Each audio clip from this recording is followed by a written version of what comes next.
Henry and Gordon were lonely when Thomas left the yard to run his branch line. They missed him very much. They had more work to do and had to fetch their own coaches. The big engines thought they were too important to fetch coaches. James grumbled too. "We get no rest, we get no rest," they all complained. But the coaches only laughed. "You're lazy and slack, you're lazy and slack," they answered. Altogether, the engines were causing Sir Topham Hatt a great deal of trouble. The big stations at both ends of the line each have a turntable.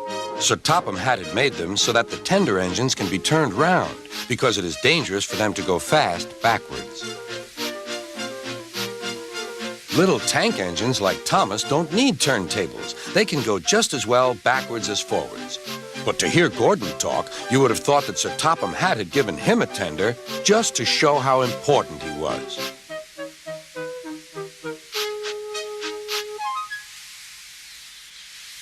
"You don't understand, little Thomas. We tender engines have a position to keep up. It doesn't matter where you go, but we are important. And for Sir Topham Hatt to make us do shunting, fetch coaches, and go on some of those dirty sidings, it's not the proper thing."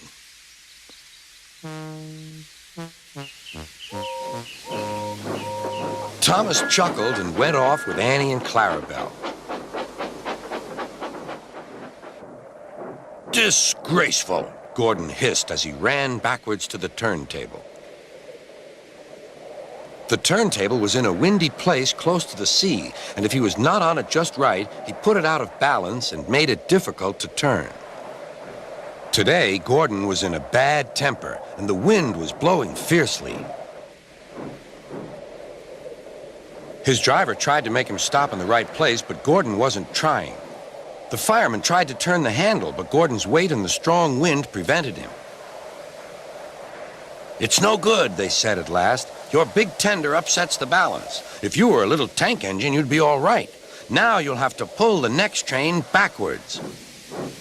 "Look," called some boys. "There's a new tank engine." "Oh, it's only Gordon back to front." "Hello," called Thomas. "Playing tank engines? Sensible engine. Take my advice. Scrap your tender and have a nice bunker." Gordon said nothing. Even James laughed when he saw him. "Take care," hissed Gordon. "You might stick too." "No fear," chuckled James. "I'm not so fat as you." "I mustn't stick," thought James. He stopped on just the right place to balance the table. It could now swing easily. Gordon arrived in time to see everything. James turned much too easily. The wind puffed him round like a top. He couldn't stop.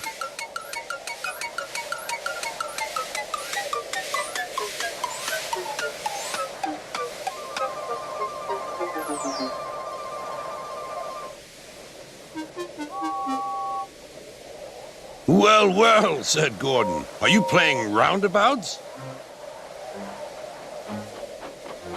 Poor James, feeling quite giddy, rolled off to the shed without a word.